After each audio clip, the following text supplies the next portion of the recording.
I never posted it. Well, now we're talking about a video that people don't know, so we're gonna have to play it. That's the first rule of radio is you don't make any inside jokes that people don't know. So we'll get that and we'll get it on. It is 6:38. Let's go ahead and get from the Physicians Advisory Group, Dr. Felix Cabrera on by way of Zoom. Good morning, Dr. Cabrera. Good morning. Good morning. Wow, thanks for waking up. I don't know if you wake up this early normally, but we definitely appreciate you joining us. Looks like you're all ready to go for work. A day. Oh yeah. Oh, yeah. Oh, yeah. So, Doc, I guess we'll just start. There was a little bump in the numbers yesterday reported. I think we had 9. Right. 9 additional confirmed cases and then the 6 hospitalizations. Correct. So, as always, when we get numbers like this, we want to get someone from either the PAG or Public Health to come on and kind of speak to the people about it, Doc. So, I guess just that being said, first things first, we'll just go ahead and give you the floor and give us your take on these results and most especially the hospitalizations, because that really raised our eyebrows. Yeah. So I don't know much of the details of the specific positives that have come out recently in terms of the 9, except from what you have already mentioned. I do know that at GMH, as of last night, there were 4 admitted patients with COVID-19. So I'm still waiting for this morning's report. And then if I get that during this interview, I'll share that. But yeah, 4 so far. But what you're seeing here is also, you have to remember that 9, that this was, on Mondays, they catch up with the reports from the weekend as well. And so which is why you're seeing 3 from DLS, and then of course 3 from GMH, and then 1 from GRMC, and then other laboratory, meaning the off-island one, and then only 1 from Public Health. So you typically, I guess, see this on Mondays if you're going to see a collection. So I would probably cut that in half and think about 4.5 new cases over the past Monday and Sunday. There was one thing on the SIT report that just was kind of interesting to me and curious about it. It says that there's 1 case tested positive in Indiana. Yeah. Do you have any information on what is that? No, I don't have any information, but what I'm would assume is that it's somebody who traveled and probably had a pending PCR test prior to arrival, and then at the time they arrived, it was resulted and got the results that it was positive. So we've had more than 1 occasion of that, which is why even though somebody's had a PCR test done before they arrive on Guam, that they may still be subject to government quarantine facility holding until the results return because of for exactly this type of case. I see. And I know there's been changes to the quarantine protocols with the low risk, right? How have the new quarantine or revised quarantine protocols been working out? Well, it's still a little bit early to tell in terms of the new iteration of the whole protocol that came into effect on July 24th. And so, the thing that I just want to make clear is that, we put a list out for low risk, and it doesn't mean that everybody else is high risk. It just means that everybody else is not low risk. Because again, we have to remember what advantages and liberties travelers have if they're considered coming from a low risk area, is that you get to come to Guam with no testing required. You get to have no quarantine required for the first 5 days. And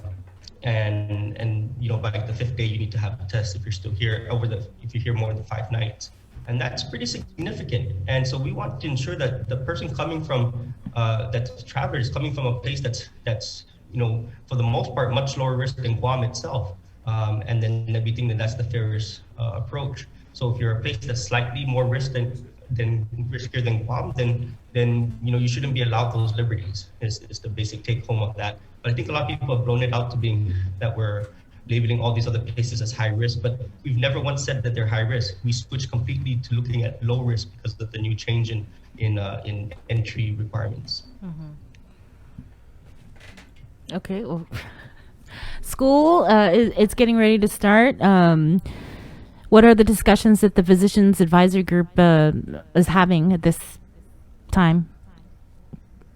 There hasn't been as much discussion as there was, of course, leading up to it. Now it's more of a wait and see approach, and I'm sure that everyone's bracing for the inevitable challenges that are going to occur, and then the things that were not foreseen that's going to come up, and we're going to have to find a way to resolve them quickly and in a more uniform way. And so I think everybody's mostly bracing for that. Mm-hmm, mm-hmm. Are you going to be doing any new projections or anything like that? I mean, the last I think we heard was a possible September surge. Right, yeah, and that's what Doc, as I'm sure you know, talking with your colleagues in the medical field, I've heard from a couple doctors that with the flu season, there's an anticipation that we are going to see more COVID cases. And not only that, there was one doc I was talking to that said there's going to be problems in terms of trying to figure out who's got the flu and who's got COVID. So I guess just your thought on our posture as we head into the flu season, which, I mean, is kind of right around the corner, huh? Yeah. And so every year, even pre-COVID, the flu itself puts a strain on both hospitals, civilian hospitals in particular. And so in understanding that and combining that with even just, 4 or 5 cases of COVID, you're going to have a, tremendous uptick in terms of hospitalizations overall. And so we're worried about that. But, ultimately the best way to help prevent that is not just hoping and waiting for a COVID-19 vaccine, but actually use the vaccines that will become available, in the very, very near future, which is the influenza vaccines. And so once those become available, which will, they typically start rolling out in August and September. I'm not sure what, and everybody gets it from different sources here on the island, but as soon as they start coming out and as soon as there's advertisements for it, we strongly recommend that everyone go out and get your flu shot. And pretty much almost everybody in the population is eligible for the flu shot, and there's very few exceptions. Many people think there's an exception, but that's not the truth. And remember, getting a flu shot is not just about protecting you; it's about protecting others as well. Just like how we embrace that concept of COVID. Doc, if we could. Are you at all discussing the reopening of full reopening of businesses at all? Because we keep getting into the comments, and how far along are we in terms of that opening up to 100% capacity? Because for the most part we're in P Core 3 and there's very little that's not open. Right. There's a few restrictions like I believe the senior citizen centers and I'm not so much on the business side opening, but I believe in bingo halls are the only parts. But other than that, pretty much everyone can be open as long as they have they follow the guidelines and the plans necessary to public health. And I think for the most part that people have been very responsible in the reopening of their businesses, and I still get pretty nervous when I've been still hesitant to eat in a restaurant. Overall. Have you eaten out yet, Doc? What's that? Have you gone out to eat at all? Yeah, so I'm still a little bit hesitant about it in terms of because I prefer it to be outdoors. Even though I've gone into and I got them takeout, I've seen people in their but the thing is I don't know what their situation is in terms of is that a close household contact that's there, or is it these are completely different strangers that are meeting and they're eating without mask, and of course, and so those things, we can try and minimize the risk, overall, and I think that's important to do. But the thing is that the risk is never going to go away completely. So people have to, do what's comfortable for them. But I still encourage it's not, we still think it's safe to be able to go to these businesses and as long as they're following the guidelines to consume, what you need there. And if you're not comfortable, you take it home. But I still support everyone supporting our local businesses in particular. Right. So I went out to eat, Doc. I kind of talked about it the other day, but I went out to eat. I got sushi. Waited a couple hours because they weren't at the time. They weren't doing reservations. And for me, it wasn't even necessarily like it was more of like this is something that's kind of normal, right? That we did before the COVID. And I mean, it went social distancing wise and all the stuff. It was definitely interesting. Especially eating sushi, you're used to just grabbing the thing right off the thing, and they had plexiglass, and then you had to call somebody. But I think it's interesting how businesses have really like bent their whole operation around all these COVID precautions. So, and I also think it's pretty interesting that you, as a prominent member of the PAG, hasn't eaten out in a restaurant. Well, I don't want to read too much into it. I just haven't, it's just that I don't have much time to. Yeah, well, that too, right? So that's more of the issue. It's not necessarily a trust or because I still I'll go there myself and pick up the items. Let us know, and we'll take you out to lunch, Doc. Mm-hmm. No, actually, the PAG, we were trying to have one of our meetings at one of the restaurants actually, and so we're still looking forward to be able to do that in order to just kind of help spread the trust and right. As long as the restaurant's doing things right, that you should not be afraid, overall. So but the thing that I think is really important that everyone has to understand is that that there's not going to be going back to pre-COVID conditions. That this is the normal, and the new normal is going to be what is a version of what we're doing now, and that's going to persist even with the promise of a vaccine. And even though it starts getting administered, there's still no promise that it's going to be effective for very long. It could be effective for only a few months, and then you have to get a booster, and so to achieve that herd immunity where we kind of all go back to just not really thinking about precautions. I don't think we're ever going to get to that point.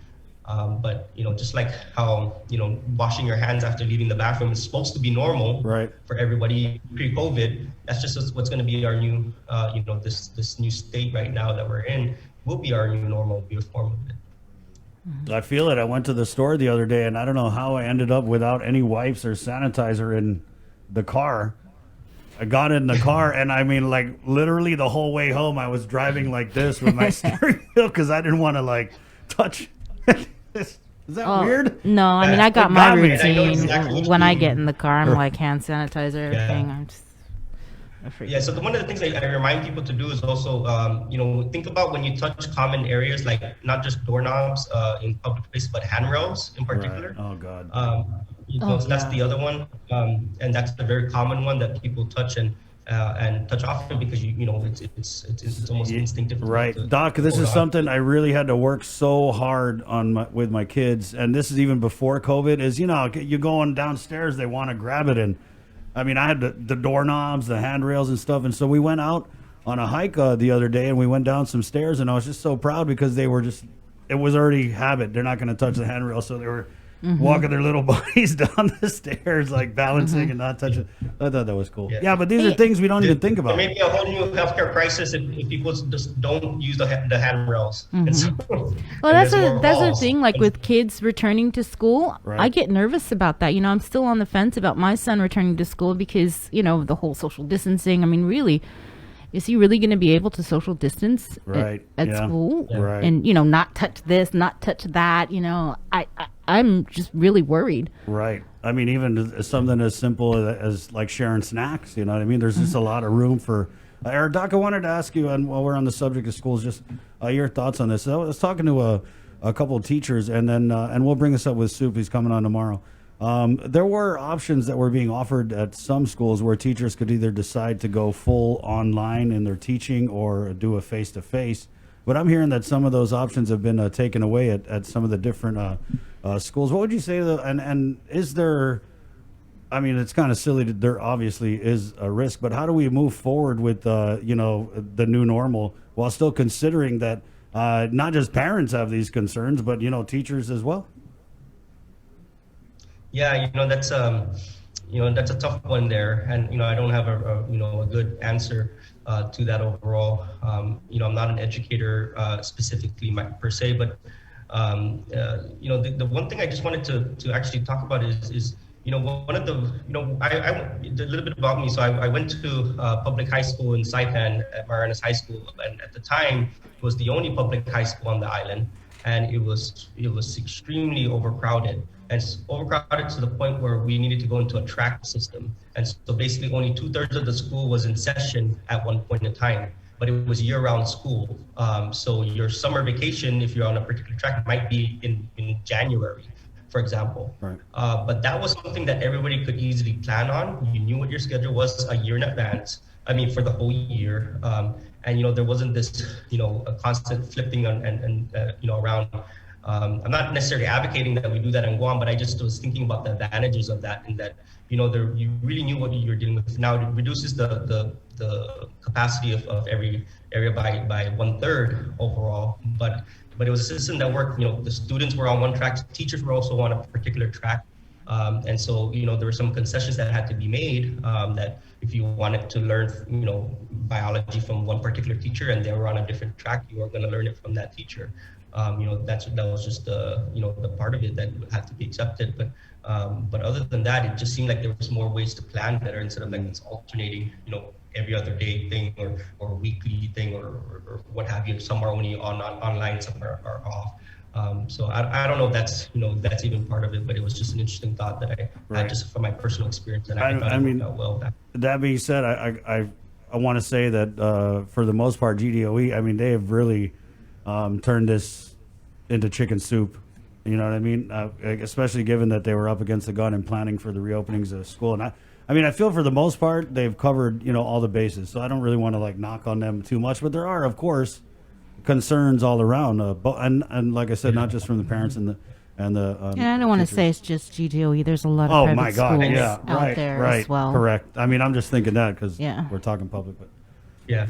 The thing I think that we have to really remember is that when we hear national news versus local news, it's completely two different worlds. Night and day. And that the concerns of reopening stateside is a whole different story and beast compared to what we're thinking about, which is why we're moving forward with reopening schools, and why that's not the same case. So I hope people have that appreciation, and that we're extremely fortunate here in Guam that we have things under control, and it's not by chance. This was actually on the hard work of all the people here in Guam, and really following guidelines and adhering to best practices, and so because of that we've avoided what's going on there, and that we've been not no one here has been really selfish in terms of what their role is in this whole crisis, and that everyone has been thinking of each other, and I think that's what's really come through in why, and you'll see that in other cultures throughout the world that embrace that type of it's not a me first mentality, right, that it's a us first mentality, and that really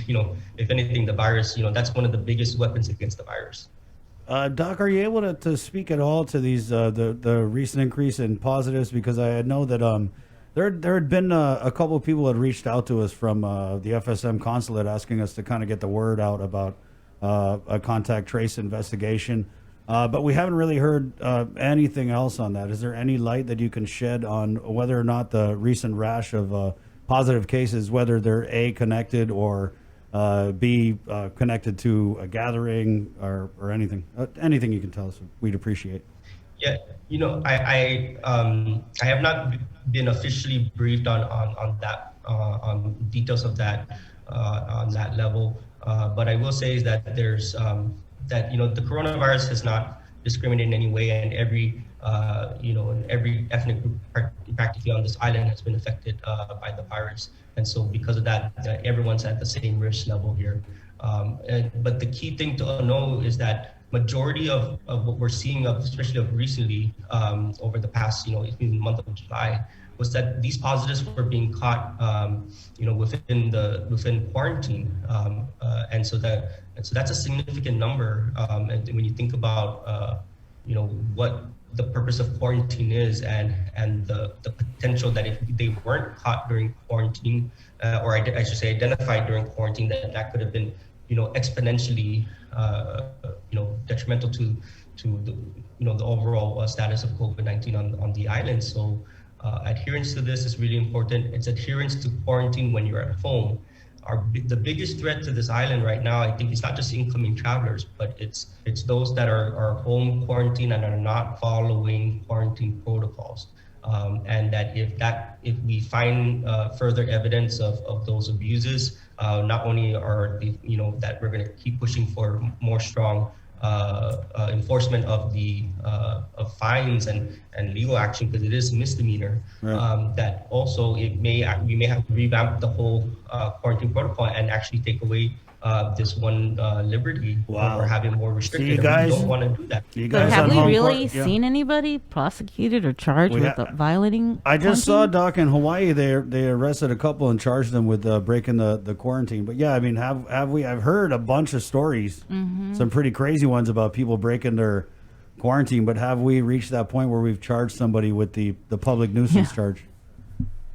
I don't think Well, and I think that that's a necessary point. I mean, like, why do we even bother, with these, with this, potential penalties when we don't enforce them, and they're very real, And again, I just put the analogy, like, we have no qualms of arresting somebody who's driving drunk, but there's been hesitation in finding and holding people responsible for potentially having COVID-19 and spreading it and doing so knowingly, even in some cases. Well, Right? Yeah. did you have anything else? No. No, I did was you? just going to ask what was on the agenda for today's meeting of the PAG.